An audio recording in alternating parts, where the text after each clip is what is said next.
और सम्मानित होता बिना कोनो विलंब के श्रीमती ज्योति प्रिया के हम मंच पर सादर आमंत्रित करी अपन के सुंदर सन गीत नादक संग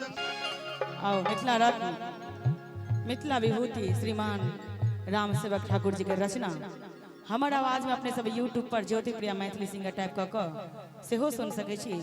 आओ सुनावी।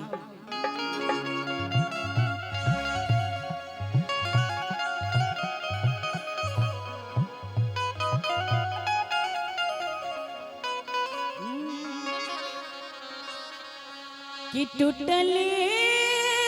मरैया में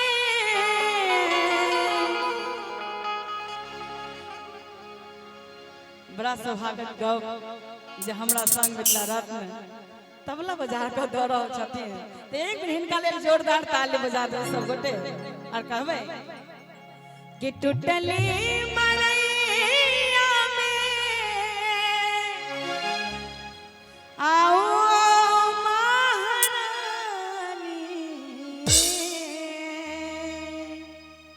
सब गोटे मीठ मीठ ताली के संग सहयोग दैत कहबै हमरो अरजिया के सुनियो भवानी हमरो अरजिया के सुनियो भवानी टूटले मरैया में आओ महारानी हमरो अरजिया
टूटले